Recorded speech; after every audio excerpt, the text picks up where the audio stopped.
Hello, and welcome to our 2025 year-end recap for the Sickle Cell Foundation and all of our community partners. I'm Lucy Howell, and I'm so honored to be your co-host for this very special broadcast, co-hosted with Courtney Sloniker, Executive Director with the American Red Cross of Southern Arizona, and Moses Akpan himself, founder and president of the Sickle Cell Foundation of Arizona. This broadcast is powered and produced by the Force for Health Network. Today we're taking a few minutes to reflect on the heroes, the highlights, and the hard work from an exciting and impactful 2025. You'll hear directly from families, medical experts, and community change makers who have helped make this year unforgettable. But we're not stopping there. Stay tuned for a sneak peek at what's coming up in 2026. Big things are ahead. This event is an interactive live broadcast, so whether you're watching on YouTube, Facebook, or LinkedIn, we want to hear from you. Type your comments and questions in the chat, because if your message makes it on screen, you could win one of our live gift card giveaways. And don't forget to stay connected beyond today. It's free to join us at the 360scdhub.com or download the 360 SCD Hub app from your favorite app store for more tools, resources, and ways to connect with others in the SCD community. Now, on with the show. Let's meet our co-hosts, Courtney, Moses, and of course myself. Let's have some fun. Well, hello, everybody. Welcome to our 2025 year-end recap special.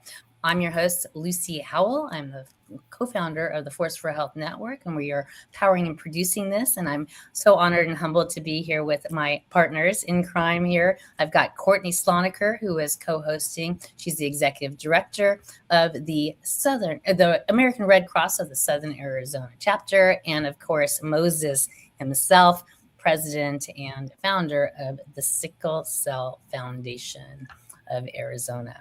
So,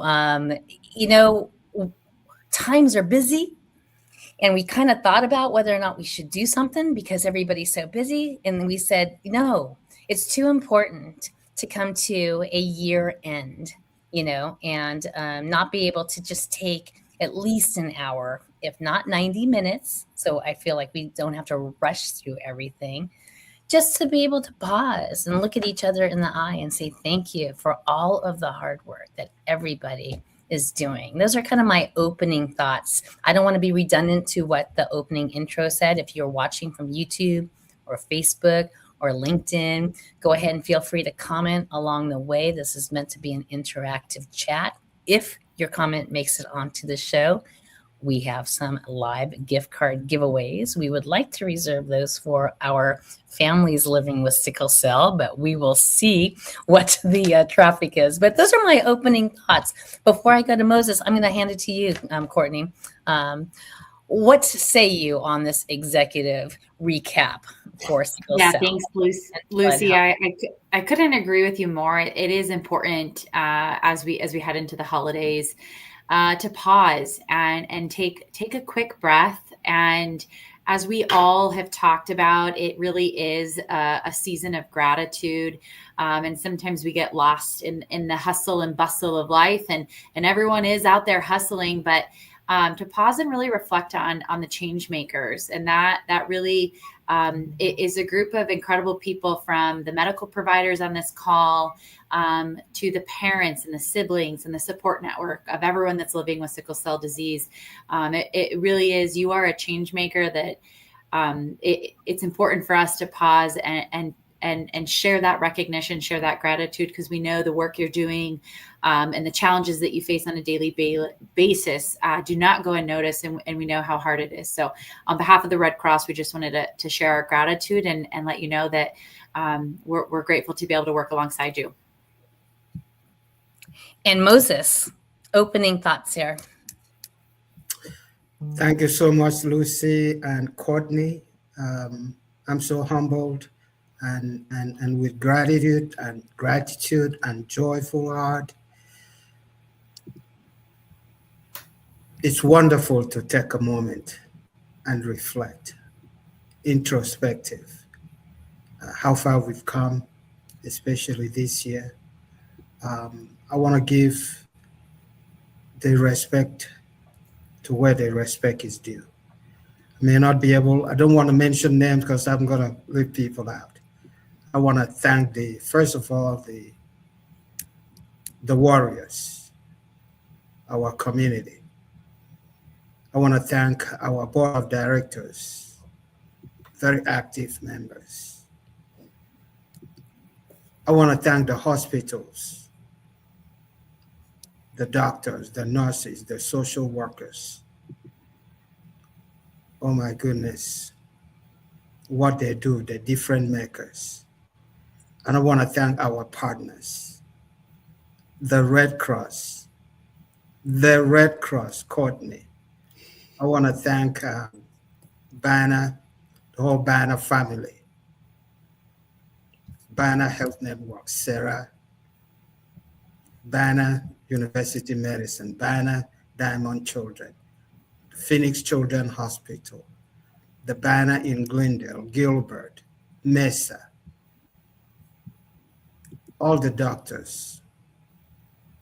I want to thank, and all our other partners, the pharmaceuticals, and of course, the Force for Health.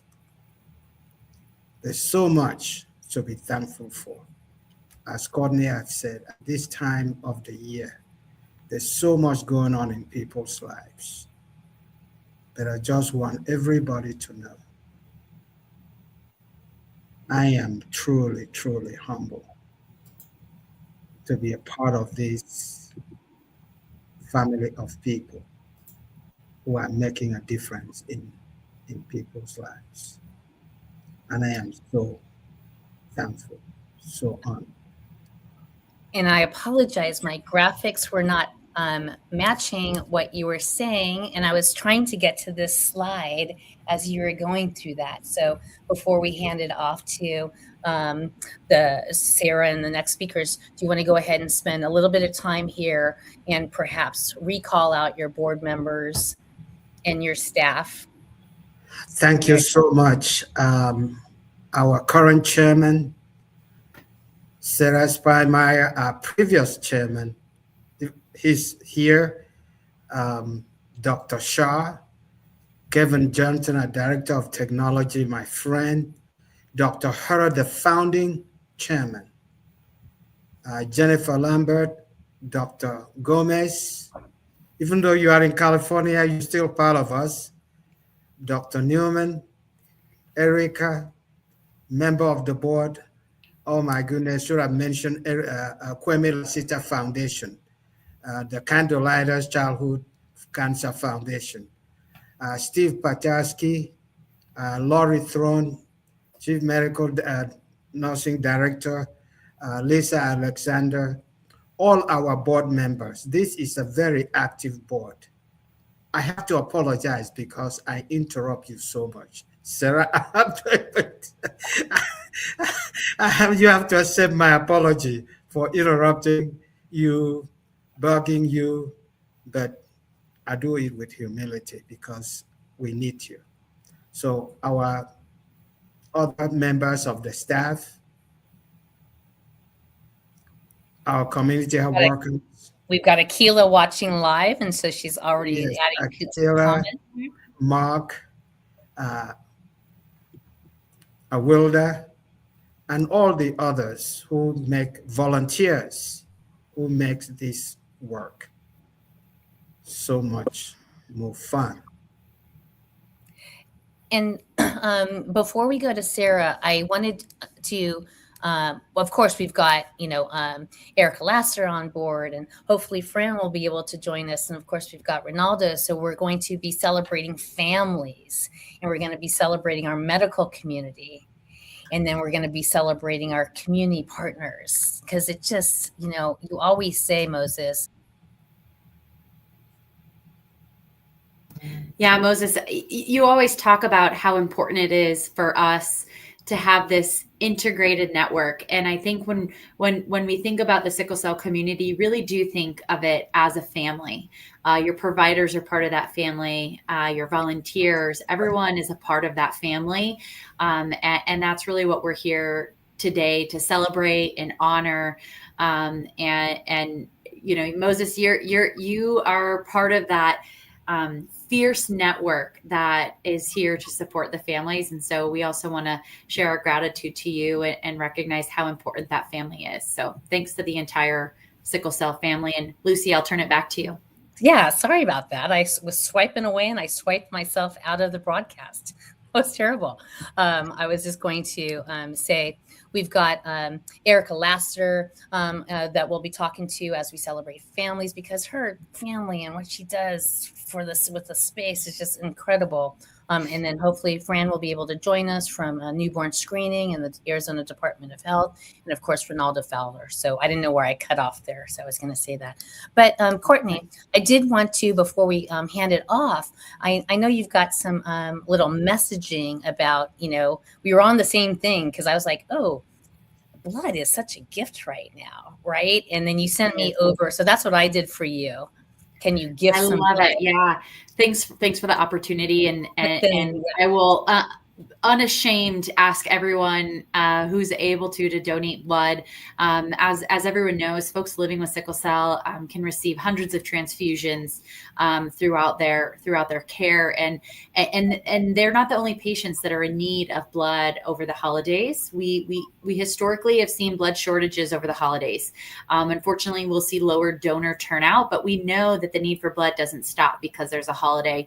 We know that sickle cell patients can go into crisis in the holidays. We know that cancer patients are still receiving care and treatment. There's still accidents that happen. And so the need for blood continues. And our ask to all of you is can you give a gift? And that gift today doesn't look in the shape of a gift bag, but in the shape of a blood bag. And so our ask to everyone who is on the call, who's able to donate, consider rolling up your sleeve, donating. You can visit redcrossblood.org. Put in your zip code. You can find a blood drive that's nearest you and make it really convenient. But it really is a small amount of time for a huge investment in somebody else's health and life. So our ask to you is to consider donating blood over the holiday season, when we traditionally have a hard time to collect. And give that gift of blood, the bag of blood, which is defining the gift bag this holiday season. And just to put it in perspective, donating blood typically only takes about an hour of your time. It's really a fast, easy, efficient process. And we've done a lot of things to make it more efficient. So you can fill out a rapid pass the morning of your donation and answer all of those health history questions, which then shortens the time that you're with us. So all in all, you're looking about a 35 to 45 minute investment that has a really long-standing impact in our community. And I think our sickle cell warriors know that firsthand. When we don't have the right blood on the shelf, it's the pain that can overtake them. And that is our call to action for everyone listening and for the public. The number one reason why people don't donate is because they've never been asked. And so we're on a mission to ask as many people as we can. If you can't donate blood, the next best thing you can do is ask someone to donate. So thanks, Lucy, for that opportunity to talk about the need over the holidays. And that need is constant. And so regardless of the holidays, the best thing that we can do for a stable blood supply is to have donors that donate regularly. You can donate 6 times a year. That's 6 hours out of an entire year to block out to ensure that our sickle cell warriors and their families never have to hear the words that we don't have the right blood on the shelf. So that's our holiday ask to everybody. And thanks so much, Lucy. I didn't want to skip through that. And then Moses, I know that you were just so eternally grateful and so excited to have been working with Governor Hobbs, just because of, I don't want to take the words out of your mouth, but I prepared this slide for you to give her some honor. I am so humbled. I'm so touched that the last 2 years and even before that, Governor Hobbs declared Sickle Cell Awareness Month last year, this year. giving a big lift to the sickle cell community. And I want to use this opportunity to thank her and indeed the whole of Arizonans. Arizona is the best place to be. And I want to thank our governor for her leadership. My goodness, to give blood, to host a blood donation, that just touches me so deeply. It really impacts our community because blood is life. So she gives life to our community and indeed the state of Arizona. So I want to thank her for her leadership, and it's a great opportunity to let her know that we appreciate her. Exactly. And so, and I know I've got my partner back there, but I'm going to save him till the medical segment. So Dr. Rob, just stay patient with me back there because we're running a little bit late. So Moses, would you like to go ahead and introduce Chair Sarah Spiekermeyer? Sarah Spiekermeyer is a blessing that keeps coming. Sarah is the CEO of Banner University Family Care and Banner Medicare Advantage. She is also the chairman of the board of the Sickle Cell Foundation of Arizona. She does much more than I can say. So it is my greatest honor, a joyful honor, to introduce Sarah Spiekermeyer. I always say Spiekermeyer. It's Spiekermeyer because that's how it's spelled, right? It's Spiekermeyer. Exactly. I get all the different. I answered any of it. Exactly. Well, I mean, Sarah, when I was preparing the slides and we've worked so closely as teams, I just know for a fact that you are all about partnerships. And, it's just, so I put that up there for you. And what would you like to say, Miss Chair, Miss Leader? I mean, you're involved in so many different things, from American Heart Association to everything at the state level. So welcome to our recap, and the floor is yours. Oh, thank you. Yes, definitely been thinking about this journey we've been on together. I know it's been for a couple of years, but this last year, all of us, Courtney, Moses, Lucy, Dr. Rob, Renaldo, everyone, Erica, it's been an amazing journey. And I love that you brought in the partnerships because that's exactly what this has been from the beginning. All of us coming together for this community and being able to educate and advocate for so much that goes into sickle cell disease. And I've just been reflecting of how we've been able to engage, whether in person or virtually. So, want to thank all of you guys for that as well. We've had some amazing roundtables at the Dunbar in Tucson, and I know there's been events in Phoenix, and the African American Conference on Disability and Chronic Health that we did. And partnering together on doing a campaign on how can we shatter the stigma against sickle cell disease. It just so many amazing things that we've done throughout the year. And being the board chair, when Moses asked me that, and I've been so engaged, I'm like, well, it does make sense. I'm very passionate about it. Moses, your passion for this speaks. I can't even put words to it when you shared your story. So being able to share your story for you in a more broad fashion and getting more engagement to the board and everything has been an amazing experience. And I would say as we were kind of ending up the year with the Shattering Sickle Cell Stigma campaign, that probably be some of the lasting kind of comment I would make as we move forward in this broadcast is one, think about those different stereotypes that those individuals face, the different treatment disparities, the invisible pain, the genetic blame, the misunderstanding, the alienation. I've learned so much from that campaign, from the community, whether it's folks with lived experience in the medical community. There's so much that we can do to advocate each other and advocate for others so that folks are being able to go and get the treatment that they need and get the support that they need so they continue to live healthy lives. And I will do another plug for Courtney. Go donate blood. maybe at our next one, we could do a live broadcast where we're all donating blood, because that's the best way that we can help. So I'm going to put you on the spot. Was if you had to pick one moment that rises to the top, whether it was at Dunbar or in Phoenix, or perhaps just kind of out with Moses somewhere, to something that rise to the top in terms of that was cool. I would say probably one of our last roundtables that we did at the Dunbar, and I hope I get her to Akila, right? Akila's on your team. Just her being able to share her story, and being able to share that with everyone, and being able just to connect with her and hear everything that she's gone through, and it's just touched me so much. It just gave me even more passion for that, of being able to have that conversation with her and being able to engage with others. I mean, that was the one that comes to my mind the most. I agree with you. When we were at the family conference, I mean,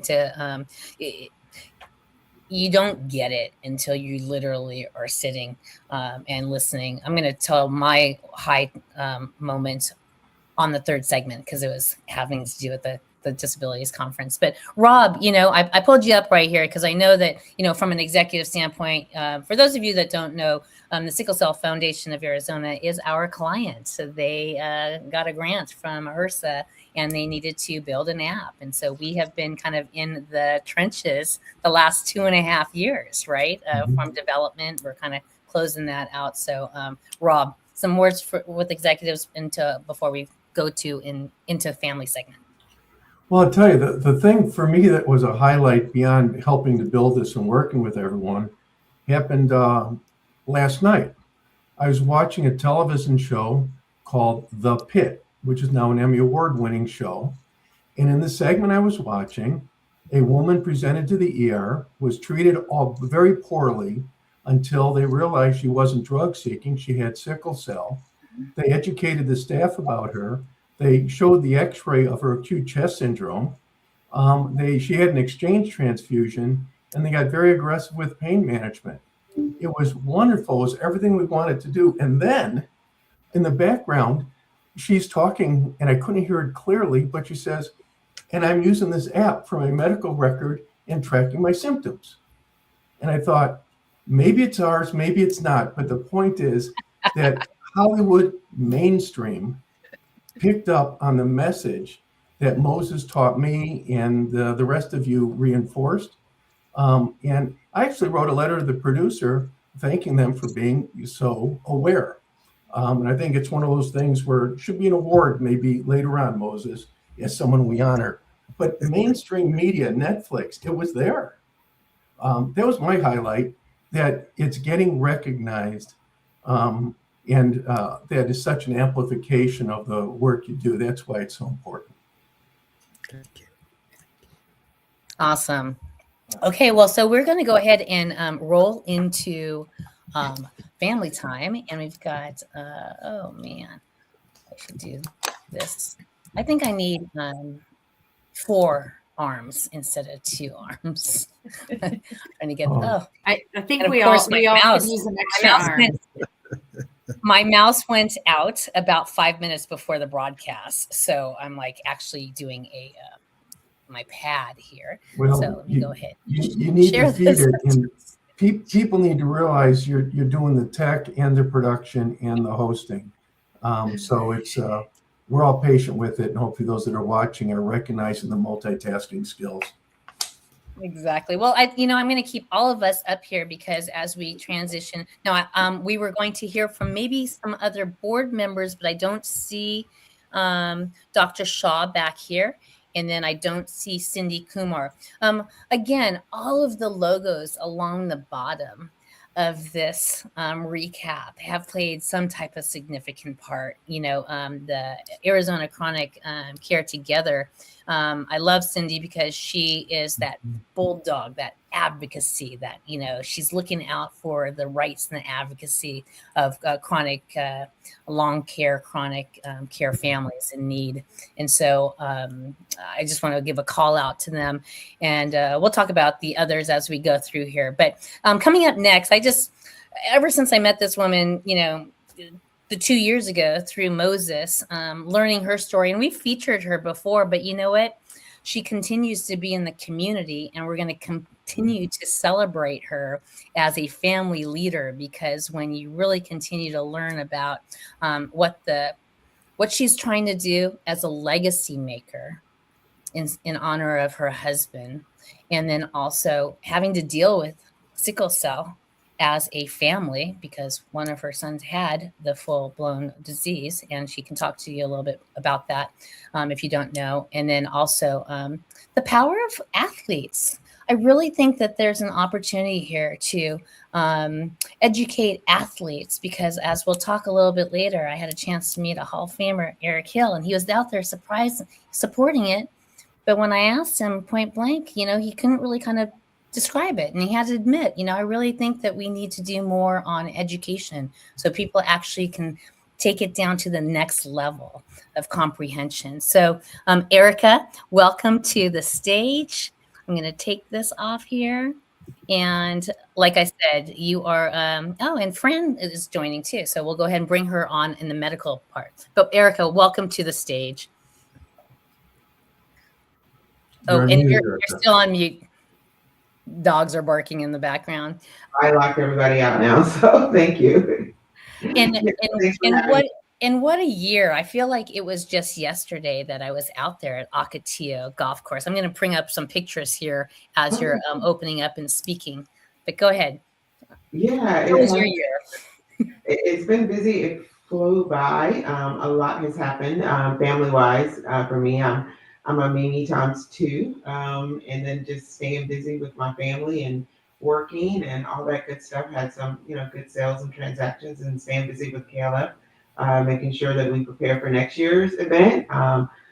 Sickle Cell Month and the holidays is when we try to, get back to our community very heavily. So it's been busy. I'm gonna pull this up really fast, and maybe we can talk about. And we'll just take that all the way. And Erica, while she's pulling that up, can you talk to us a little bit just about how important you have your immediate family, and then you just have this family of support from other players and all these different support networks. Can you just talk about how important that is, and how we continue to build that family network to ensure that all families faced with this awful disease can have that wraparound support that's so critical? Yeah, we call it the village. The village has been with us for quite some time throughout the years, especially when I was at the hospital with Quincy a lot. The village would step in, and that would be close family and friends. When Kwame and I moved to Arizona, it was just him and I. And since then, my sister, his brother, sister-in-law, family, we have all just migrated to Arizona. And then there's non-blood related family members who became family through our long-term here. Like this marked 30 years that I've been in Arizona. So I've lived here longer than I lived in Virginia, and I have some deep family connections with the community that we have here in Arizona. Yeah, absolutely. And I don't want the audience to assume that they know who you are. Can you just share your story like you've done 1,000,000 times, and then we can kind of talk through some of those things? Absolutely. It's hard to talk about yourself, so I'll do my best. And I've got your site come up, so if you'd like me to scroll or go anywhere, just let me know. I'll let you do your thing and what you have. If you have anything from the document, that would be really great to share. Mm-hmm.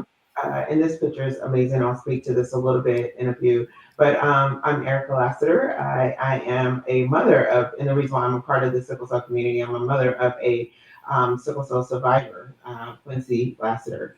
I have 5 boys that all experienced this journey with him.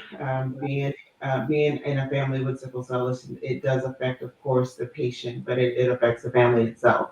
My late husband, Kwame Lassiter, played here for the Cardinals in Arizona. And from his platform in the 90s, we decided to start a foundation that primarily started with helping children with education and giving back to the community and helping that in that aspect.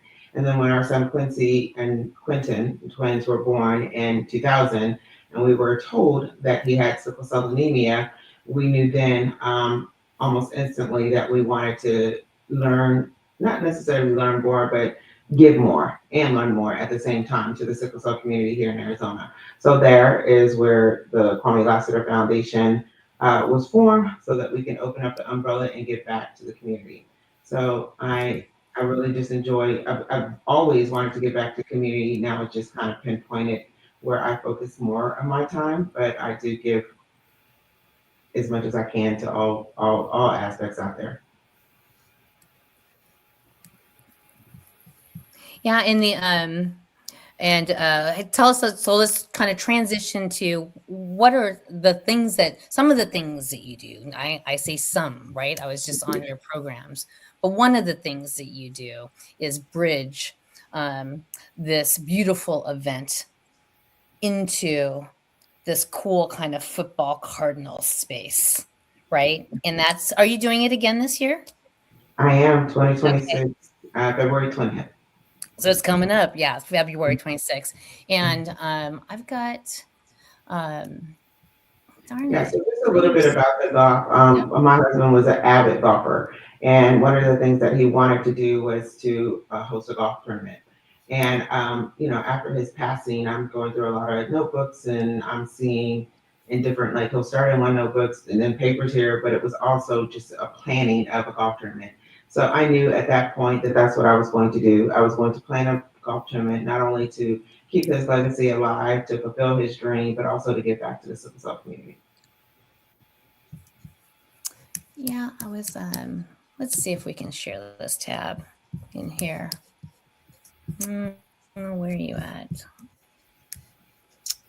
And Erica, so beautiful. Go ahead, Courtney. I'm going to try and get this up here. Yeah, no, absolutely. Talking about the legacy, it's not just building your late husband's, right? But it's also encouraging the next generation of folks to like pick up the foundation that you've laid. And I think that's such a beautiful thing to pull the community together to honor a legacy, but then, to start to build your own. And I just want to commend you and all of your supporters for really building that for the next generation of leaders. And we really do need that. Absolutely. I want to thank. Oh, go ahead. I want to thank Kwame Lassiter Foundation and Erica, who is a board member of the Sickle Cell Foundation. We work so closely and in supporting the sickle cell community. Sometimes, very often, there is financial demands from the community, and we work together to meet those demands. And I lean on her for advice, and I was fortunate to meet her husband, and that was a great blessing because I learned from him. Thank you. Learning from her. Thank you. I do try to, Courtney, retire from time to time, but Moses won't let me. I'm going to hand it off to these boys and they can work with him. But yeah, like they said, the generations and generations, we want to make sure that it continues to spread the word, because ultimately the goal is to eradicate sickle cell anemia as much as possible. And the more that you know your trait status, the more that you know what sickle cell disease is, how to prevent it, those are the key things that we want to, the message that we want to share, and also be there for those families that are going through this, and like Moses says, a lot of them have financial needs. There's been a lot of things going on where they need things, and we want to be able to say yes. I don't like telling the family no, because I know what struggles they're dealing with, and we don't want them to deal with financial struggles as well as medical struggles. Yeah, Erica, that's such a great point too. That on your title slide, it said knowledge is power, and the more, and like Moses said, the more information that we can get out, and it's not just educating one segment of the community, it's educating the entire community. Hopefully eventually, like you said, we get to a point where we can eradicate it, but it requires an intentional work and that network of partnerships that are all pushing the same message. So, while we're here to celebrate what's been done, the road ahead is still requires kind of, Moses, I describe you as a fierce advocate, and Erica, you as well. But it requires a fierce attention to the sickle cell community to ensure that we're knocking on all the right doors and sharing the right messages. So, we're here to celebrate and honor all that's been done, and also set the stage that, the work can't stop and we can't take our foot off the gas. So, we're grateful to have partnerships that keep their foot on the gas, right? Because sickle cell doesn't take a break, right? It is 24/7, 365, and it's not. I think that the important thing you highlighted, Erica, was that it's not just about the medical issue, right? It's about the compound issues that come with facing a disease like this, from the financial struggles to having to call off of work or being taken out of school. I mean, there's a compound challenges that the families face that we have to alleviate some of that burden. And that's what we have to do. I agree. And we're going to do it. We're going to continue to do it. We're going to continue. We need some more partnerships to come in and maybe share the burden a little bit, and hopefully continue to support the families in the best way possible, because firsthand just how difficult it is. And I was grateful to hear that Dr. Rob said the pit had it on the show. I mean, sometimes medical shows aren't super accurate, so this is good to hear that Hollywood is changing a little bit, and we'll have to capitalize on that. Yeah, I see commercials now, and I'm just honored. I'll stop and stare at the screen. So yes, let it keep getting the message out there. Absolutely. I think when in the last 30 seconds, was it me glitching, or were you guys glitching also, or was everything perfect? I think we're rolling, Lucy. Oh, thank God. Okay, awesome. I am glitching bad. So anyways, what was your favorite part of the year? I would probably say the Sickle Cell Brunch that we were invited to come and speak. It was one of my favorites of the year. We also worked with the Red Cross here and did a small documentary in my home last month. So that would be, number 2, or vice versa. But being able to share our story, being able to get the message out there, that's something that we've, made a promise to continue to do. Although, like I said, my son is healed. He lives sickle cell free and has been since 2016. But the more that we can share our story, to give hope, to give just examples of what we went through, and just, pour into the community who may have questions, that's what we enjoy doing. So those are the 2 opportunities that we had to do, that we did it. And then with my sorority this year, I volunteered at the Red Cross on Camelback, I believe it was. I had a blood drive, and I participated in that and donated blood, and worked up front. So just see how it all worked behind the scenes as well. So it was fun. We're so grateful for it, Erica. Thank you so much. And like you said, we hope to pour into you as much as you're pouring into us. So thank you. Thank you. Yeah, we're really looking forward to working with you in 2026 to really amplify. We would love to train anybody that would like to get trained on the 360 SCD Hub to be like these community warriors, these community ambassadors.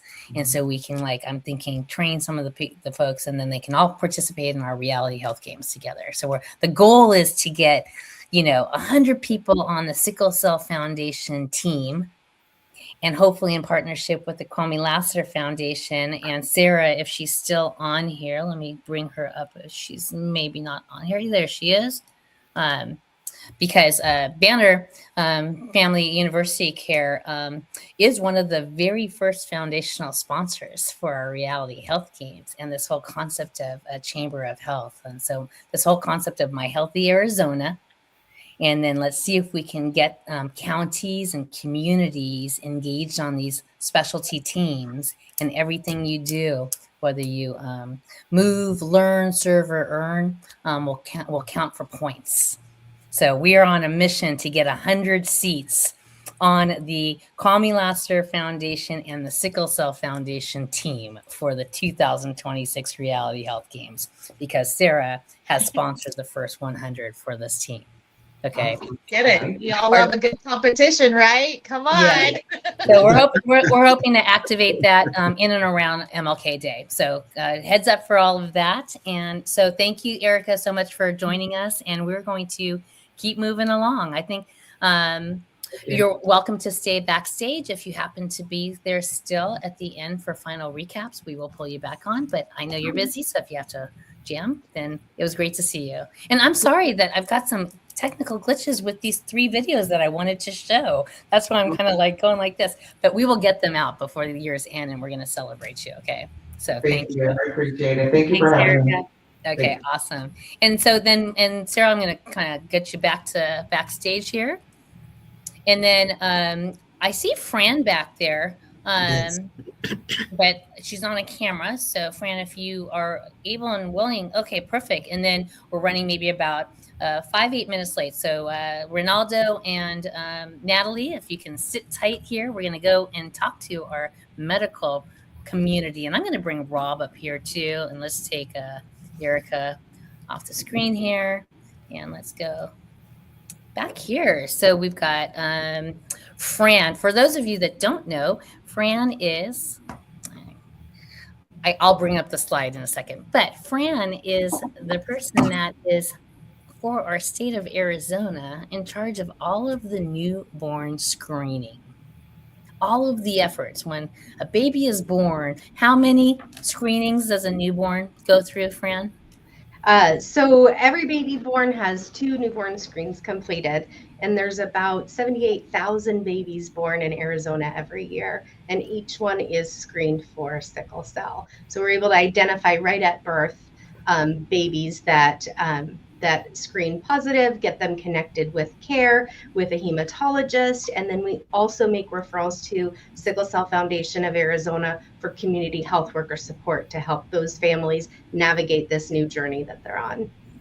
And remind everybody the significant milestone that you and Moses were able to accomplish. It wasn't this year. I believe it was last year with the addition of an extra box or check.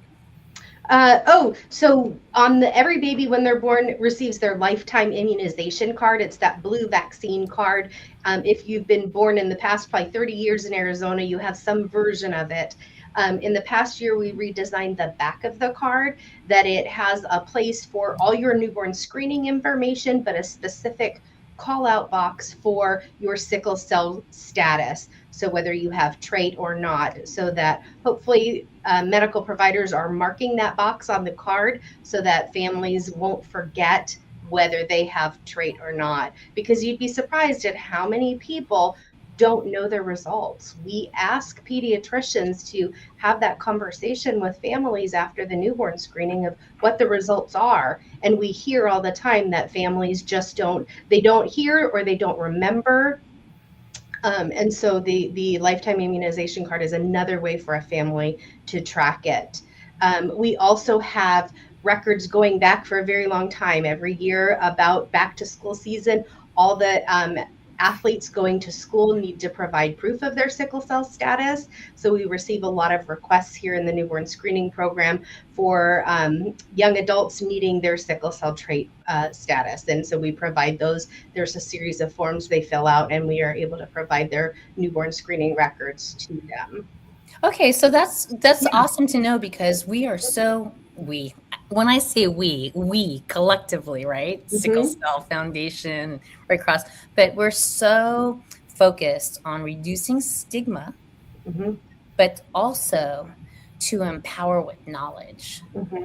And so the 2 points right there, and Rob, my physician partner, he's going to speak up, of course, at newborn screening, right? Mm-hmm. But then also in the family planning. One of the things that I said was my highlight takeaway was a mom and a dad sitting. One was maybe Hispanic and the other was, I think, white, but it was a surprise. It was a total surprise that their baby had sickle cell. So like newborn screening, teen, and then family planning, I feel like are the 3 points of you better know if you have the trait or not, right? Absolutely. And it makes an impact. So even if a family wasn't aware of what their status was, when they have a new baby who is identified with trait, they can use that information for their future family planning for additional children that they want to have. So it may not impact that newborn at the moment, but it does impact their parents in finding out, do they both have the trait and what are the risks of future children having sickle cell disease. So it really does make a difference. And one of the initiatives we're working on for next year with Moses and I is to start sending letters to all the families that are identified with sickle cell trait from their newborn screening. So if the doctor isn't having that conversation, we will be giving the family information, and they'll be able to contact SCFAZ if they're interested in learning more about what they need to know. I'm going to bring Rob up here, because he took lead on so much of the medical-based information that is over at the 360 SED. He's our Chief Medical Education Director. Do you think that 100% of people know that the difference of if they have the trait, or how do you feel like the health literacy is around this subject? I'm smart enough to unmute before I speak. Is that impressive or what? But I don't think I'm smart enough to have been screened for sickle cell. And I'm a medical professional, and I had children after I finished medical school. I have Italian ancestry, but then when I did genetic testing, I have beta thalassemia trait. I've got Ashkenazi Jew, and I've got African ancestry. I mean, from Southern Italy, I look like a normal old white guy, but my bloodline, even going back 3, 4, 5 generations, is totally mixed. And it's a blessing that makes me a unique human being, but it also, the level of ignorance of people, not just with darker skin, but with any heritage, should be aware that they may have the trait. Fran, I think you are brilliant in your detective work, working backwards from if a kid's got the trait, now the parents can do planning for it. Do they want to have another kid? Is it a 1 in 4 chance or 1 in 2 chance? Do I have the trait, or do you have the trait, honey? Those kind of things. So working backwards is good. I'll give an example of a different disease that maybe you guys may or may not have heard of, but it's familial hyperlipidemia. And in the state of Virginia, West Virginia, they screen every 5th grader with a blood test for this very high cholesterol level that leads to heart attacks in people in their 40s or 50s. And from that data of the child being elevated, they work back to the parents and the grandparents for appropriate cardiac disease management. So it's a brilliant plan to have every kid screened and then follow up with those parents. I think that's a great plan, Moses and Fran. It is. Again, on the show, on the pit, this person had it and she was verbalizing it. Well, we didn't know, but my mom was a carrier, my dad was a carrier, and I was a surprise.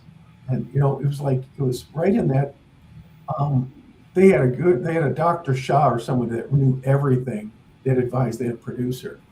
So screen backwards. I think that's, it's a good thing. I think, as Lucy asked me, I think there's a great deal of ignorance about whether you have the trait, whether you should be screened or not. So Fran, do you find parents resistant to that? Do you feel like, do you get the reaction that they're hey, leave me alone. Yep. It's none of your business whether I have the trait or not. How dare you even screen my child? Do you get any of that? Not about the screening, but we do have families, and this has been very recently, where they don't believe the result. Mm-hmm. I can't have trait. We don't have, or my baby can't have sickle cell disease because we don't have trait. And so having that conversation, and I don't know if any of our hematology docs are on, can speak to that when they're talking with families, but when we refer out to care, we have families that are, no, this isn't us. We don't have it. We would know.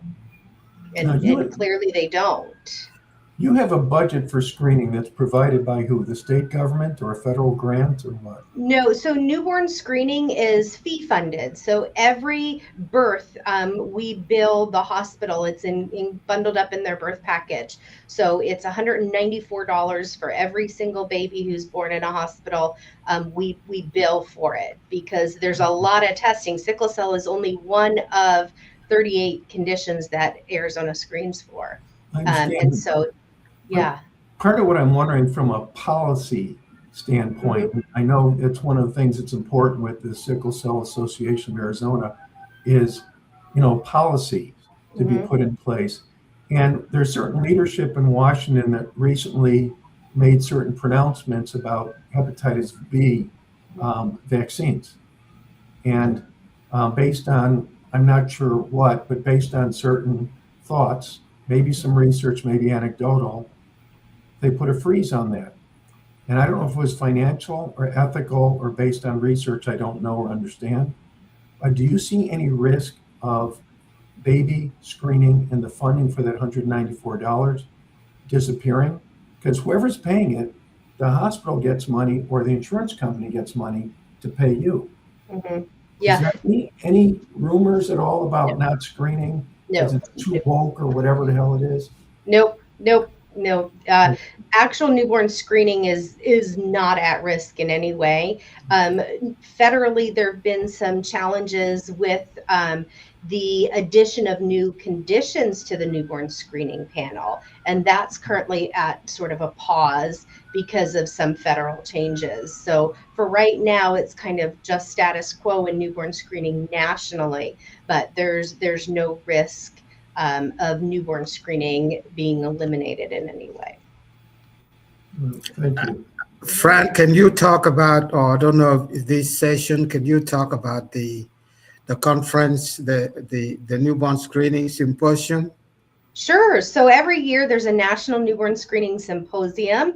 And this year I presented about our long-term follow-up efforts and the referrals we make to SCFAZ and the community health workers. And we heavily promoted the app.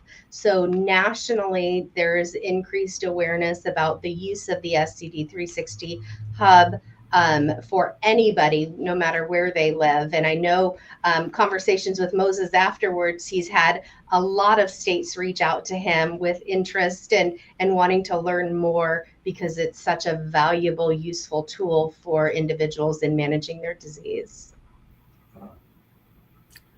Congratulations, Fran. And just, on behalf of, as a parent and a resident here in Arizona, back to kind of our tagline that knowledge is power. And the more that we can maybe come together as a community to understand what it means to get those kind of results, we might be able to make your job a little bit easier and not maybe have some of the pushback, but being informed about your health status is so critical to make decisions moving forward. And often I think we're kind of stuck in a cycle of just treatment instead of talking about prevention and what that could look like from, a family unit. And so, we have some work to do at the ground level so that when we do receive this kind of information, we can use it to our benefit, not as something that I think there's a lot of fear around it, maybe some distrust.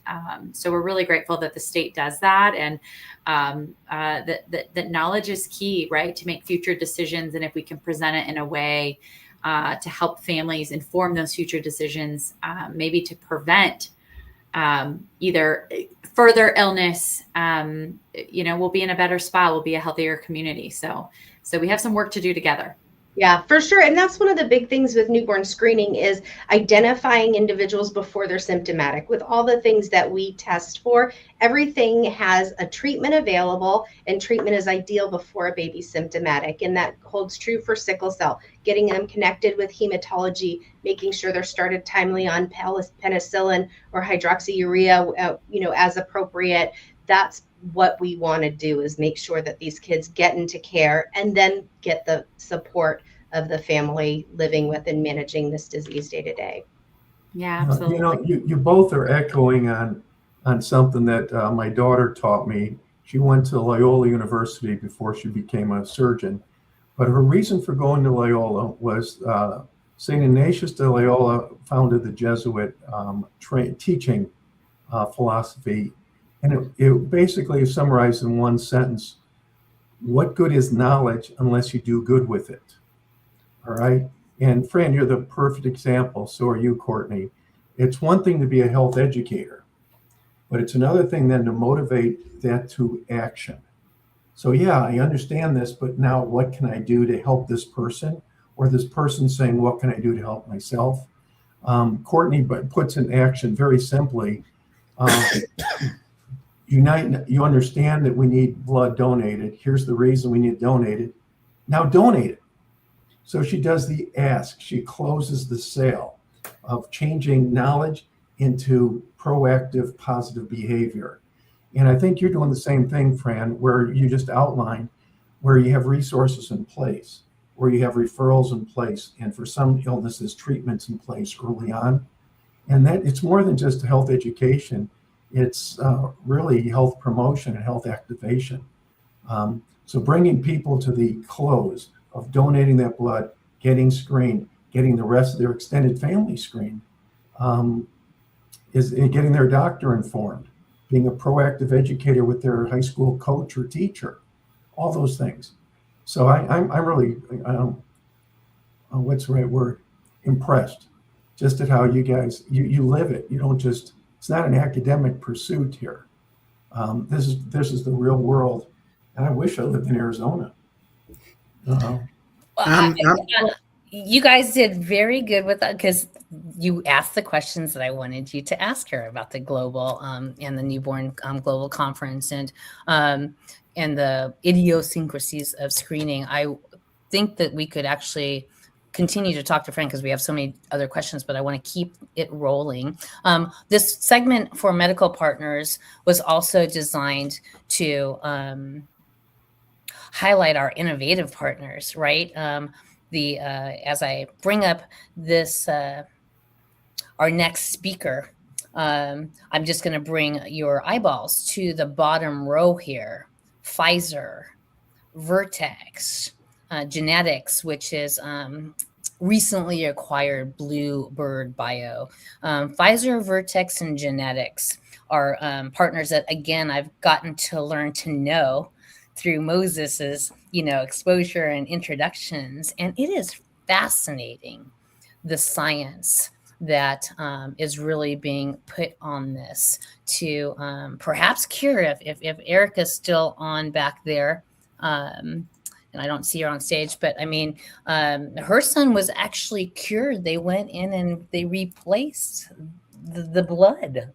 They took the misshapen blood cells out. And I just thought that was fascinating that was even possible. It's very expensive, and it's not that accessible.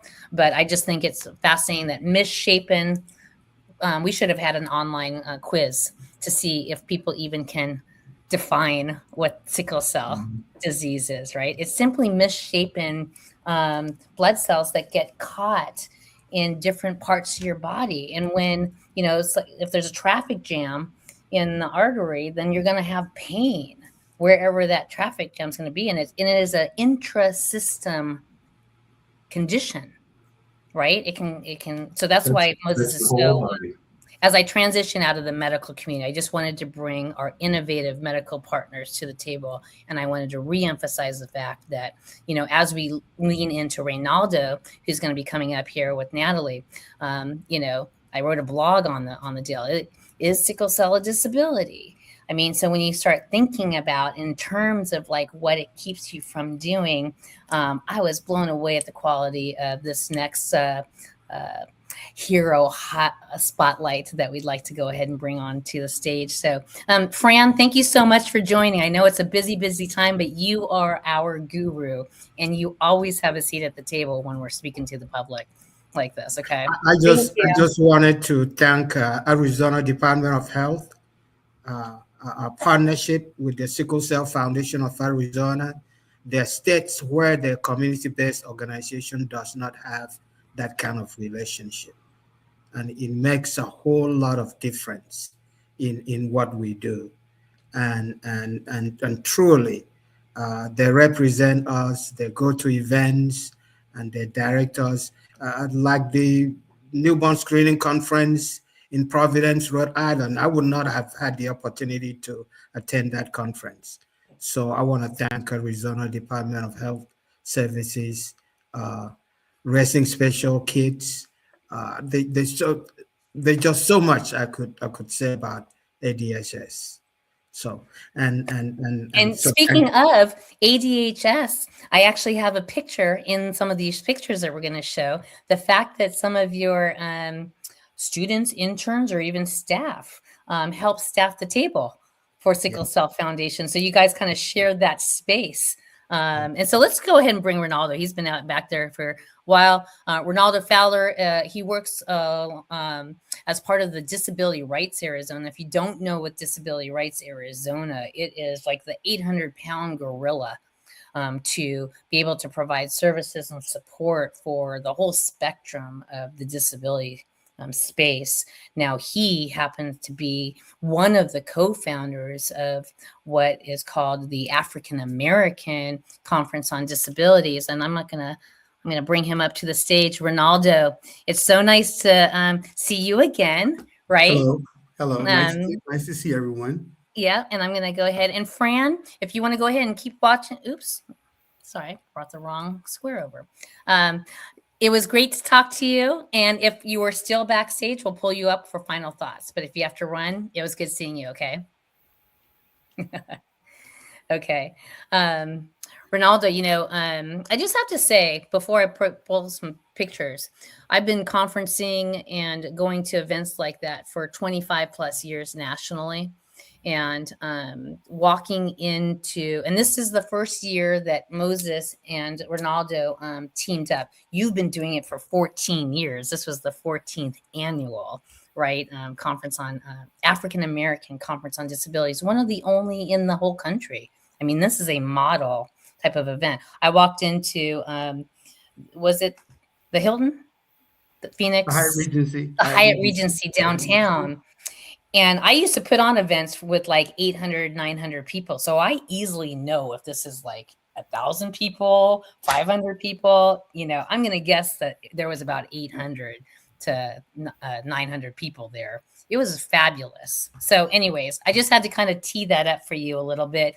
I've got some photos that maybe we can talk through and walk through. I think maybe, but let me just bring you to the stage because talk about how the Chronic Health Symposium came to be and kind of what your highlights of the year was. What would you like to kind of share with the group here? And then I want to bring up some pictures Okay. and talk through it. Also, I have my coworker Natalie. That's right, Natalie. I'm so sorry. Let's bring Natalie up. Where you at? Natalie's my coworker.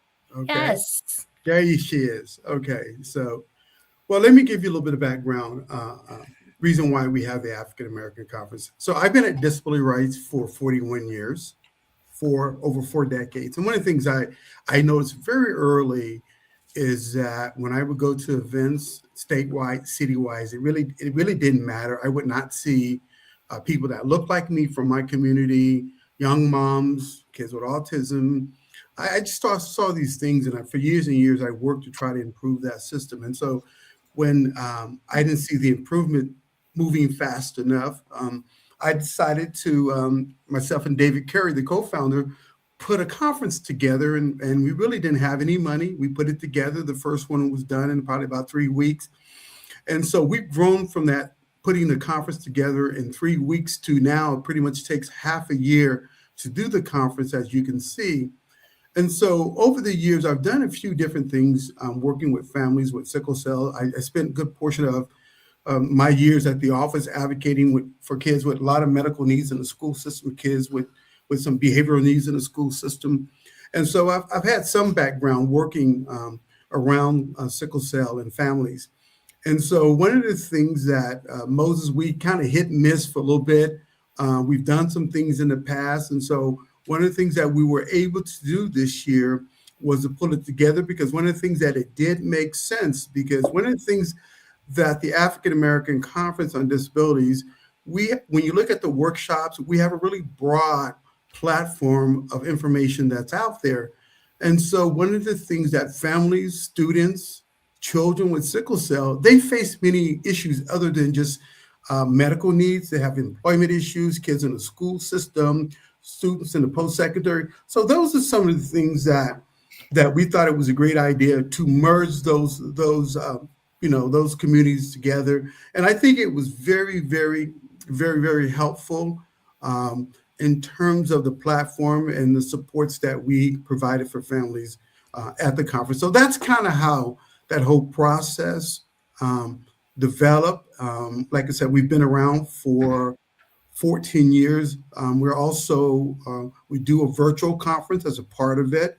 And we have international speakers from Africa speak about some of the challenges that they face around disabilities. And so that's kind of a quick background of the African American Conference. Yeah, and I was just bringing this up, and I don't want to. And so Natalie is on your team as the statewide community outreach director, right? And Natalie, you want to say a couple words as to kind of like what you observe, what was your favorite parts of the year, how you supported this awesome conference, and hopefully we're going to maybe talk about the uncertainty of 2026, because it's that's what we are. We're reality health games, right? So Natalie, floor is yours. I've known Natalie for many, many years. She's done so much community service from school districts to school boards, and so happy to see her land over at the Disability Rights. Good to see you. Good to see you, Lucy. And hi, everybody. My name is Natalie Luna Rose, and I am the Communications and Outreach Manager for Disability Rights Arizona. I am, and just a little background on Disability Rights Arizona, just in case you're not familiar with who we are. We are the protection advocacy agency for the state of Arizona. Every state and territory has one, so we have been around. Renaldo actually has been around the agency longer than the agency actually was a P&A. So he's definitely the man with all the knowledge. And I came aboard a couple years ago, and since then have been helping Renaldo with the African American Conference. And this is the first conference of its kind. I know Renaldo said a little bit of this, but the first conference of its kind.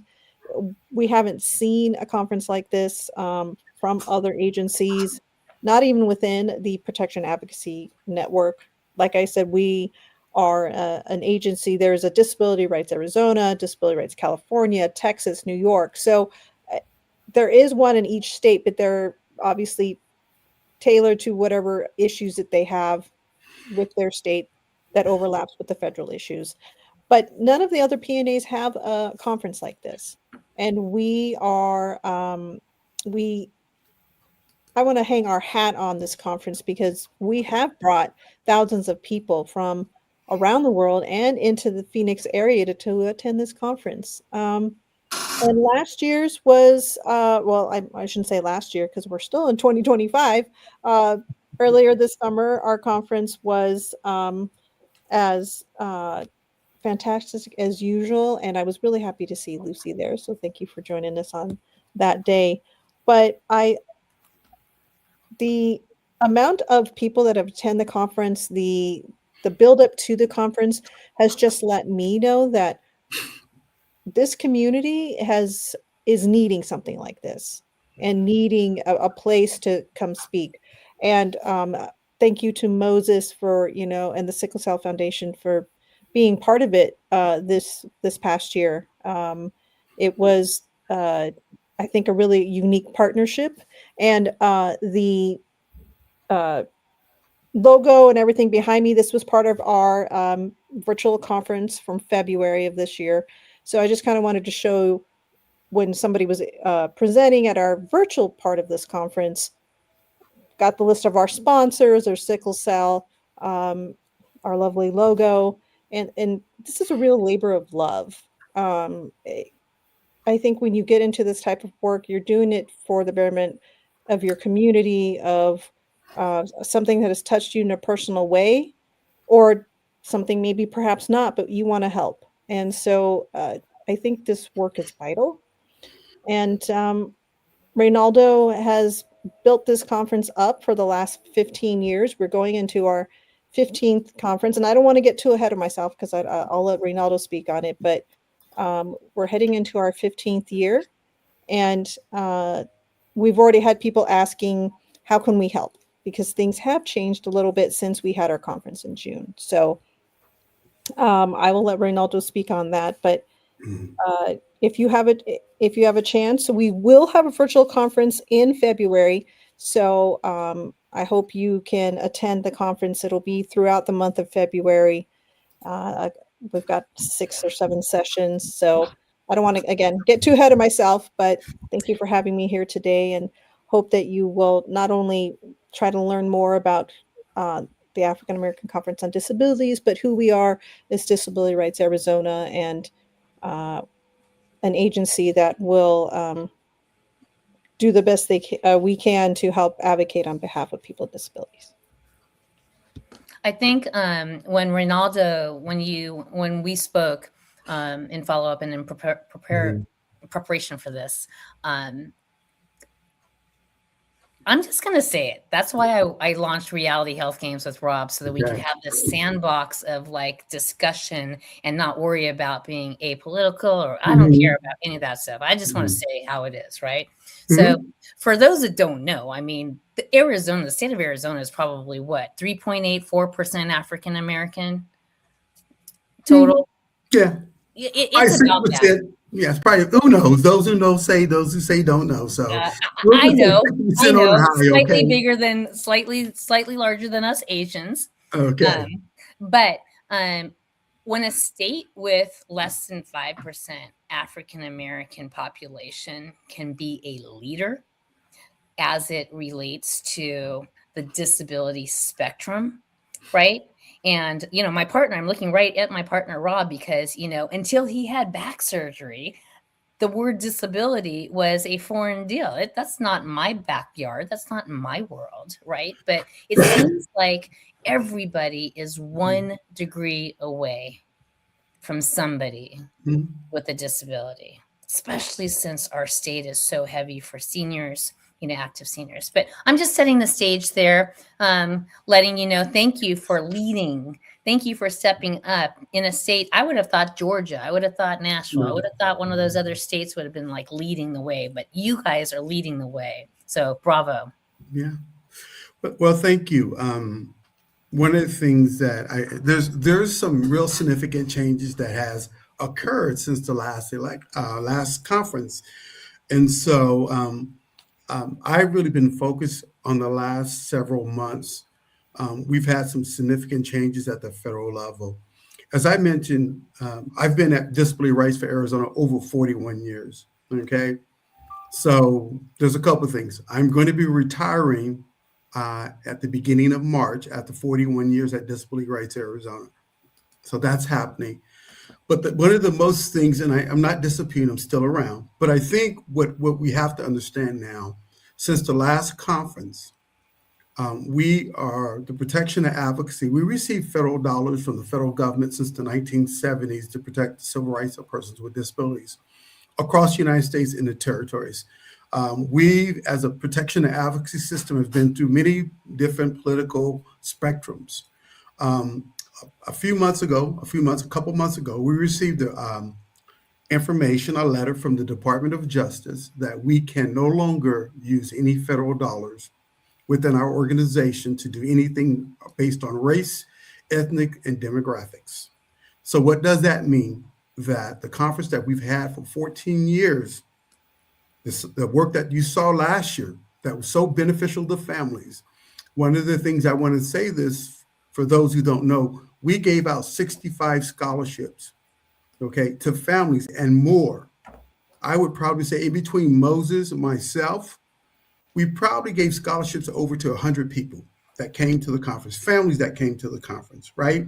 We've never turned anyone away. We actually had a health clinic that was open to the general public. You didn't have to register for the conference. You could just come upstairs, anybody off the street, and get screened. We had those types of things going on for the last 14 years. And so unfortunately, that we actually have to cancel the conference because we cannot spend any federal dollars, including staff time, preparation, any federal dollars whatsoever. Now, as Natalie mentioned to you, we were able to roll over a few dollars from last year that are not federal dollars, that are private dollars that we're going to use for a short virtual conference in February. Okay, we were able to, and that includes paying for interpreter services, preparation time, all of that information. That whole workshop conference has to be done, and no grants can be spent, no federal dollars, all private dollars.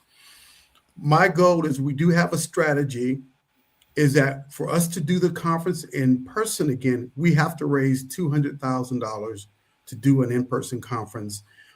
I would love to do it in September, but realistically, we're going to probably have to move it back to 2027 because it's just, that's the world that we're in today. I'm not, that's where I've been for the last couple months, just dealing with these particular issues, trying to figure it out after 14 years with this conference, to have it just pull from under our feet because, we cannot use federal dollars. That's the reality of the world.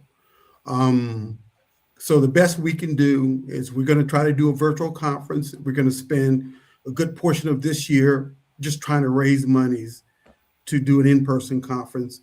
We can always maybe scrap up some money to do something virtually. That's not even cheap, because at the office we pay for SL, cart services. We do all of those things. For those who went to the conference, you can see it's quite heavy in terms of accommodations. Sign language, cart services. We are really inclusive at the conference, but there's a fee to that. So unfortunately, I know that's not what we want to hear today, but that's the reality that we are in 2025 in America. And it's just a struggle. But I'm going to say this to you, that the work that we've done in Arizona, I'm very proud of it. I'm very proud of the work. If you go to the conference, it's the most diverse conference. I love, it's an African-American conference on disabilities. But if you look at our actual recap, you saw the governor and the young people on it. So I'm very proud of that work. We have a youth track that we've had young people speak since 2014. And so those are the things that we now are faced in 2025 and moving forward. So are there any particular questions that you have? Unfortunately, that's where we are.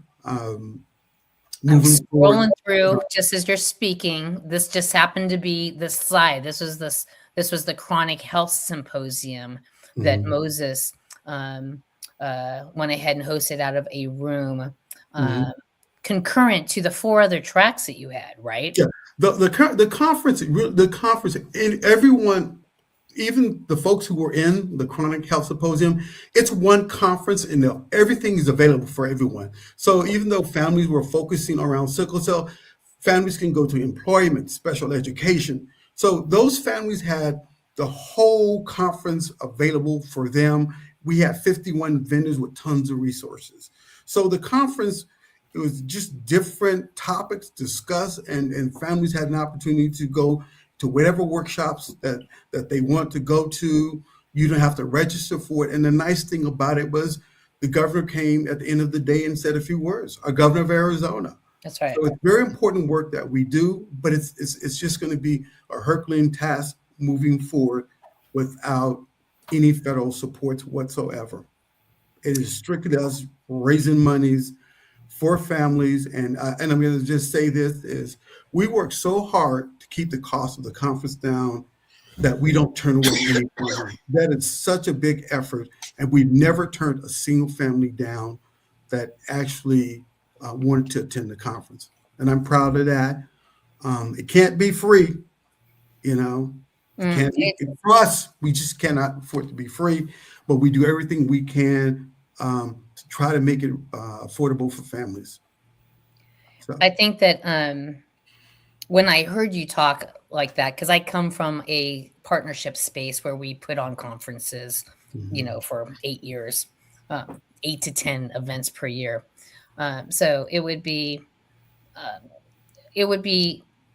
a goal to perhaps re-strategize. I personally, I don't like paying premiums to the high resorts just because that is so expensive. But then you were like, well, it's also the interpreters. That's a big expense for the full day and a half of having multiple there for the 8 hours times 2, which is something that I didn't even really think about.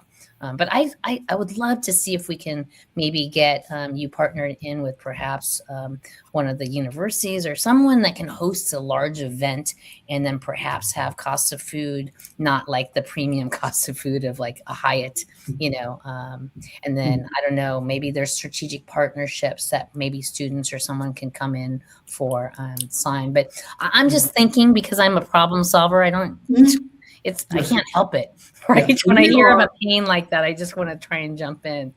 Yeah, and we are working on it. We are working on some different strategies for it. This is it's one thing if you get a year or 2 years, something is going to terminate, but this just happened not that long ago. So I have been focused on that, looking at different options, looking at different funding sources. I've looked at many, many, many different options, how to move forward with this. Like I said, I've seen many challenges over the last 4 decades working advocacy work, and a challenge, but this is something unique.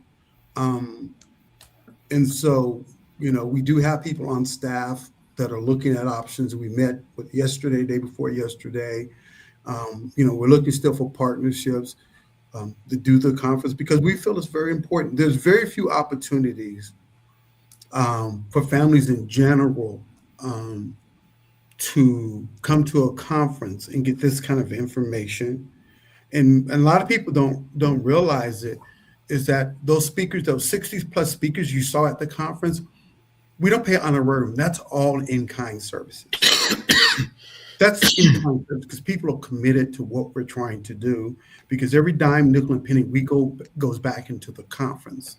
And so those are some unique things that we have at the conference that's going to be a lot of work moving forward. What does it look like? It's hard to see what it looks like.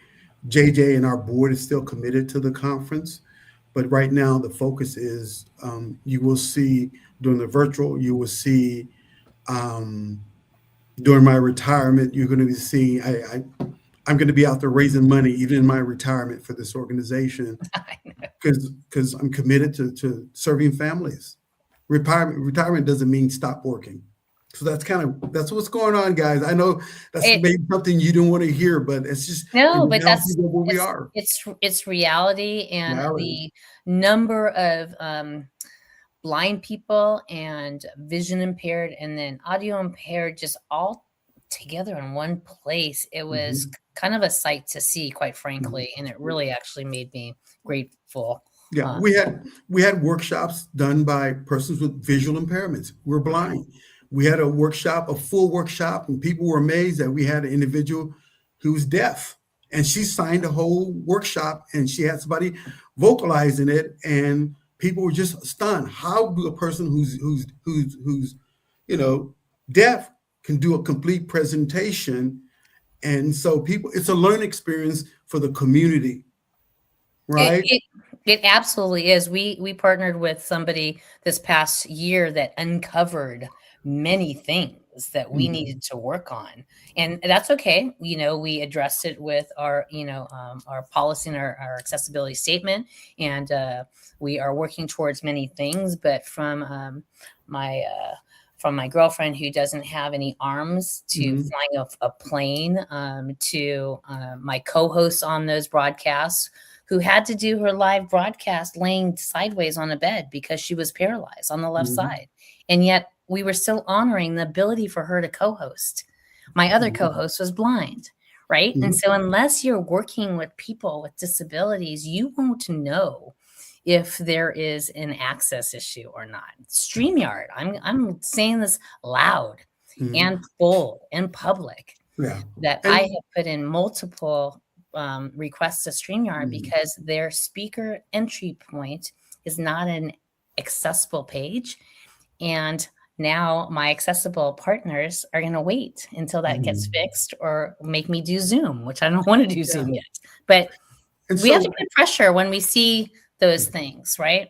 yeah. And Lucy, one of the things that, people always talk to me about the Hyatt. So the difference with really the conference that I work with is, number one, I have to find a place that's accessible in terms of transportation. A lot of people with disabilities use public transportation. So I have to be at a venue that actually can be accessible in terms of transportation. Number two, there's a lot of hotels in Phoenix, but not all of them are really very accessible. So I have to find a facility that's accessible for people with disabilities, right?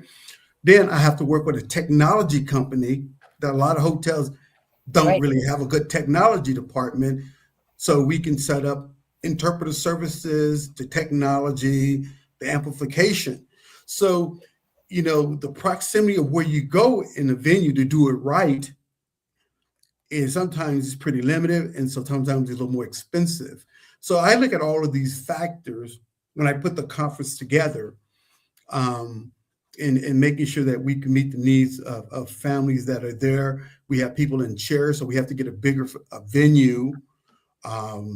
And so people can move around in chairs. People have visual impairments that use canes, so we can't have things close together. So there's multiple things that we have to think about when we do the African American conference. It's so many different layers, not just a conference. So I thought I'd share that with everyone. It's part of why I'm so excited that I saw Natalie was on the team, because it will make things possibly easier to maybe collaborate in 2026. We are on a mission. I keep going like this. Rob's thing, Fidelity Health Games.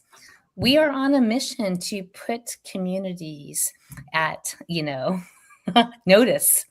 And like, we might send 100, Forest for Health ambassadors out to do some citizen science work on how many sidewalks are accessible in your local community, and then report back so that we can kind of get that scorecard of friendliness. Again, we can talk on this subject forever. Courtney, you've been so quiet on this. I'm going to start leaning in towards final thoughts and recaps here. I do want to do a shout out. I know I wanted to do a shout out to Sam Ross. Sam Ross is somebody who is here in town. I thought he was going to be able to join us.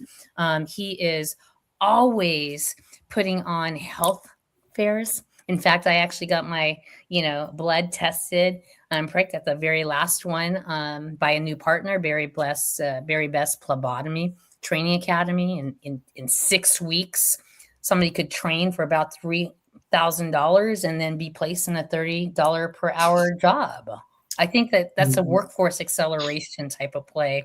And I wouldn't have had that relationship unless I went to my local health fair at the Dunbar, because you got to just show up. This segment is all about out and about in communities and showing up. And a huge shout out to Sam Ross for making it happen on at least a quarterly basis, helping lead the Divine 9 organizations here. And I know you had a special shout out also, Court. Yeah, thanks so much. And Renaldo and Natalie, thank you so much. And I did want to express my gratitude to all of you as well. I got to attend the conference. And, when you think about conferences, you don't think about it being family centric. And having that open and accessible, right, to families, I think it is incredible. And going back to kind of the thread from all of our speakers, and ending with with both of you, is that knowledge is key. And then also having the integration of all of our agencies working together with some type of synergy, right? We all have a little bit different mission sets, is so important, especially as we face uncertain times. And all of us are being challenged in different ways. So wanted to thank you for your work, and also thank you for setting the stage of what conferences really should be about, right? So thank you so much. My shout out today on behalf of the Red Cross is to our Red Cross hero, Crystal Jackson. Crystal is a incredible force in the American Red Cross. She's been with us for over 18 years, and she's one of the fiercest blood advocates that I know. This woman works harder than anyone else I know to ensure that there is always a stable blood supply, and she's always on the road connecting with different partners. And she really is that community ambassador that is connecting all of our different agencies for a shared goal.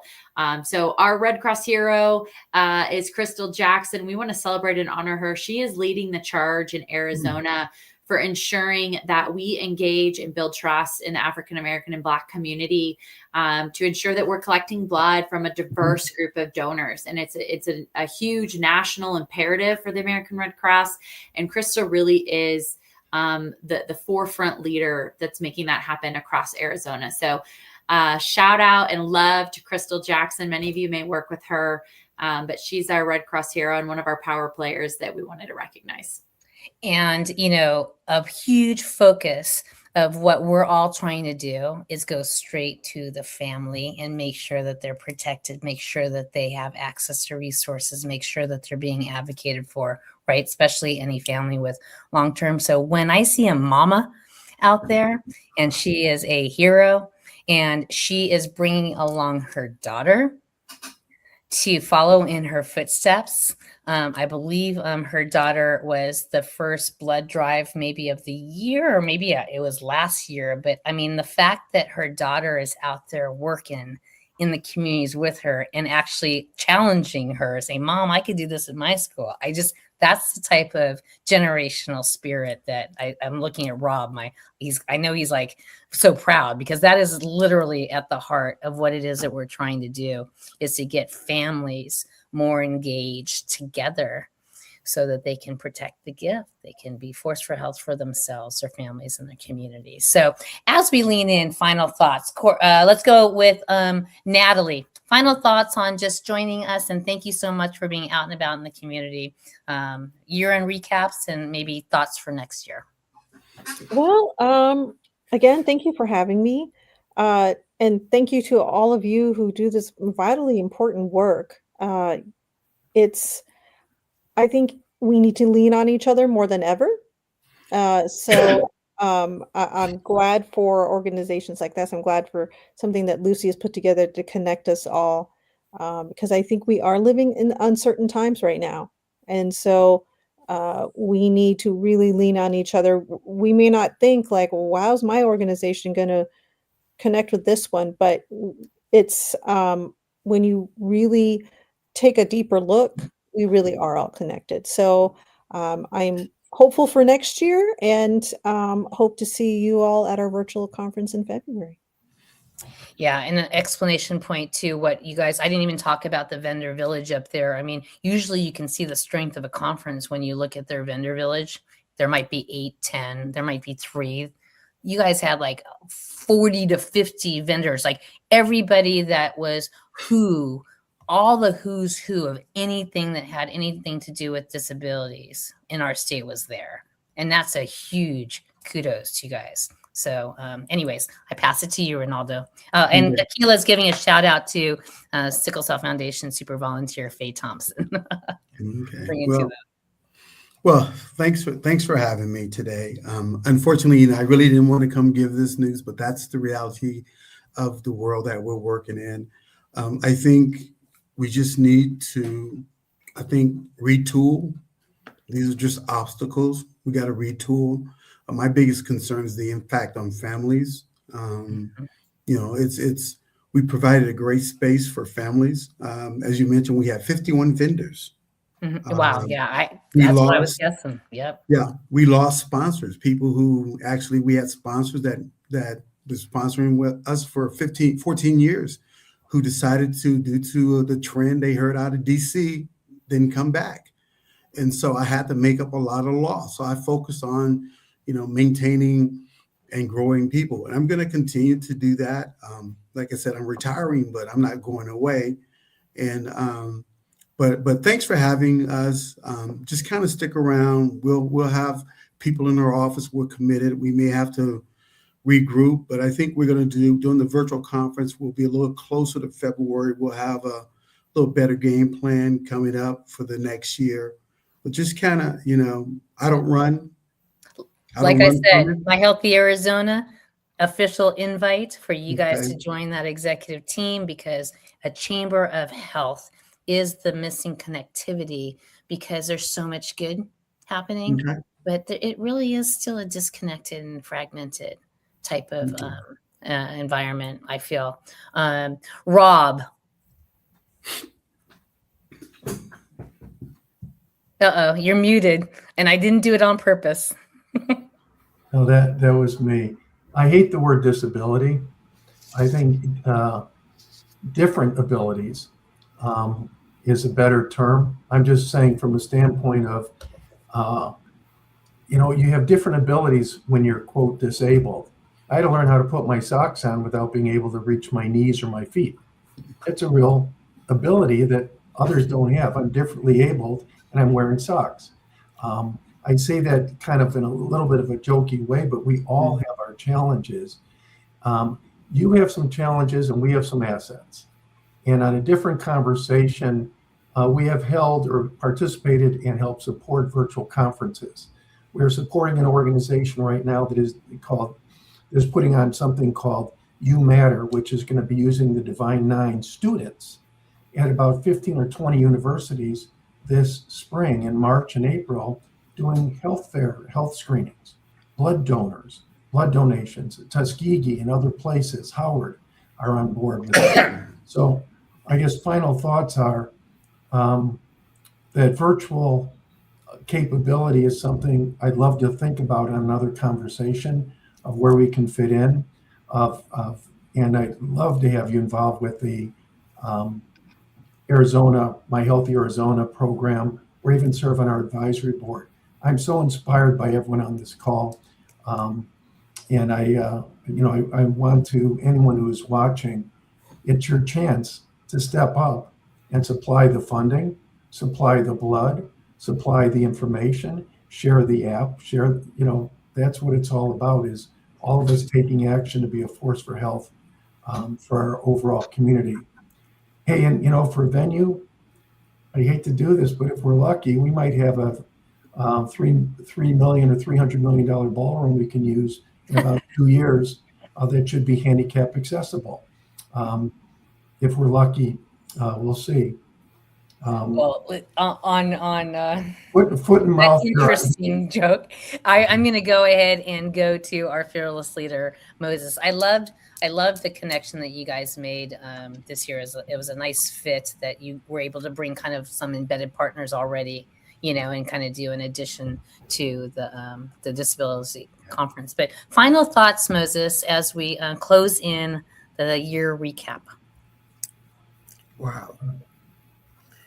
Well, I am thankful to you, to Courtney, helping to get this off the ground and keep us going. I'm excited to see Renaldo. I've known Renaldo for some time, and it was wonderful to have the partnership to bring visibility. In fact, I attended this disability conference last year, because the event was actually this year in June. But the one last year, I attended the one they had, and I was so impressed. So I went to him, I said, I think we could partner to bring visibility to chronic health. Mm-hmm. So the title was modified to Disability African American Conference on Disability and Chronic Health. So it was a wonderful conference.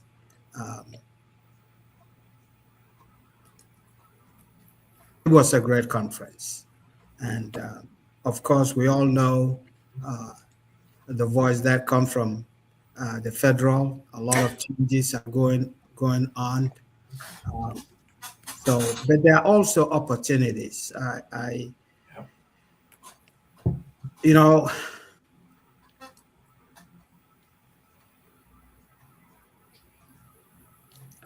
I believe that there are always opportunities if we patient and willing to investigate. And because this is not, for me, this is not about Moses. I really don't talk about myself. This is about the community that we serve. And since this is the closing remark, I usually don't bring it up, I keep it very personal. When my son died in 2011, my life, I died. I basically died. And thanks to God, I'm a man of faith. We established endowment, took the life insurance. Could have taken and fixed my backyard. Took the life insurance with the help of some good friends, really. We established endowment with the Jewish Community Foundation of Southern Arizona. There was nothing before that. I remember we're still working towards a goal when my son was looking for a scholarship when he was alive. He was a final year student preparing to go to a med school. He died on my laps. So, and the vision was we have to start a sickle cell foundation. And the endowment has grown. And we used that originally, that was the only source of funding that we had. The interest from the endowment was what we used to support the community. But thank God for all the people. You know, there's a story about some go where the path leads, a few go to where there are no path and leave a trail. So hopefully the effort would leave a trail for others to follow. So I'm thankful to all of you. I'm very thankful to Renaldo.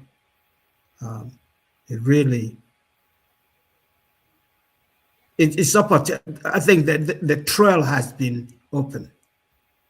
There's no reason to be pessimistic. So I want to thank everybody who is here. I wanted to go through the list of all those who took part in the Chronic Health Symposium, all the doctors that we reached out to, and they responded. There's so many to reach out to. The hospitals, all the Banners family, the Phoenix Children. I cannot talk enough about Phoenix Children Hospital. There's so many initiatives going on right now. And so I'm, of course, Rob. One of the good decisions that we made was to partner with you in developing the 360 SCD Hub. You know, the rest is left for history. So thank you for the opportunity. And I'm truly thankful to the governor to host a blood drive. You believe that? To support sickle cell and coordinate. You know, people don't know, because of the blood drive, it allows us to spread the word about sickle cell, to overcome the stigma. So it fulfills multi-functions: donating blood, reaching into African American community, and sharing the information about sickle cell, which I remember when my son died, the people didn't want to shake my hand because they probably thought sickle cell was contagious. Yep. We are on a mission to help you change that. I am so thankful. Yes, we really are. The difference that you're all making is making the difference in the world. Thank you so much. I'm being a bad timekeeper, so I apologize for you guys lingering a little bit more. Courtney, final words. Yeah, thanks, Lucy, and thanks to all of our partners on here. I think I'll just leave it with, since we're celebrating, people's legacy, and we're celebrating the work that everybody does day in and day out. Just wanted to pass our gratitude on behalf of the Red Cross, and highlight, how important it is for the community to stay connected and to get outside your own mission. And I think, every partner on this call, we have our areas of focus, but when we step a little bit outside of what our mission is so that we can support one another, we can see that collective impact grow. So sharing the gratitude to everyone on this call and hoping everybody can enjoy their holiday this season. I love it. And I'm going to go ahead and because I'm so fascinated with the health science aspect of it. So the fact that I get to focus on blood with you guys, right? Whether it's sickle cell, whether it's moving, giving, knowing, the American Red Cross has just been such a leader in this space all year. So Courtney and I, we got to see each other earlier this week because Tucson now is the proud home of what is called the, there's a new Red Cross installation. And I just brought this up because I did a little Facebook post. So at the Rolling Through Time Auto Museum, which is 77,000 square feet, 225 cars, 90% of these cars were owned by the owner. It is fascinating. And there is now a Red Cross installation to tell history through care and automotive. It was very fascinating. That's just my Mustang.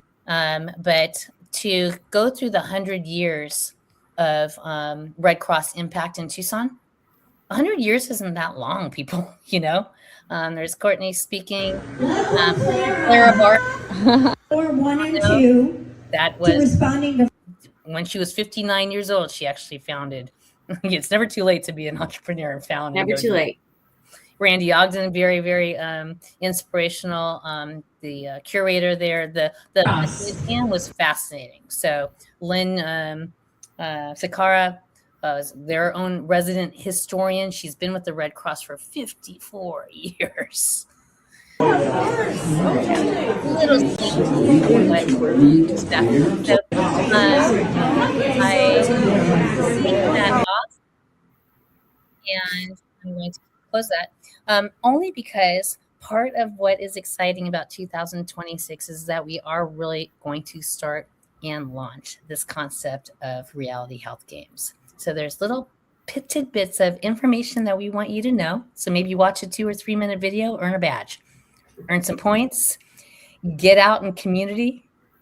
And we're going to go ahead and add to the reality health games. If you go out and do a selfie at the Red Cross installation at the Rolling Through Time, you will earn a badge in the reality health games for, you know, our teams. So it's things like that. Move, learn, serve, and earn. Learn it, live it, share it, and continuing to work with community, okay? So thanks, everybody, for joining. If you want to stay on, I'm going to play a little outro right here. Just stay backstage. Otherwise, have a wonderful, wonderful holiday. And Moses, thank you for letting me kind of push through this. I know things were a little tight, but, you know, we got her done. And Courtney, buddy, so many different levels of honor and appreciation and gratitude. And Natalie, looking forward to working with you. Okay. So thanks, everybody. Thanks, and have a great holiday. We'll see you guys in 2026. Happy holidays. Okay. Take care. Wow, what an incredible way to wrap up 2025. On behalf of the Sickle Cell Foundation of Arizona, our amazing partners at the American Red Cross of Southern Arizona, and the entire team at the Force for Health Network, thank you so much for spending time with us today. We hope you leave the celebration inspired, informed, and ready to stay involved.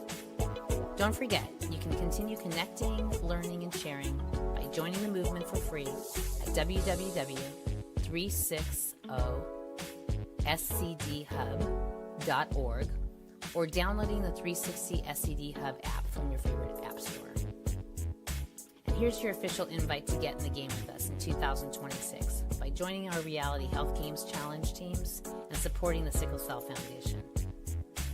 We'll be kicking off with fun, learning, and action in mid-January with plenty of ways for families, students, providers, and community champions to get involved. So keep the momentum going because together, when we learn it, live it, and share it, we can always be a force for health together. Thanks again for watching, and we'll see you in 2026.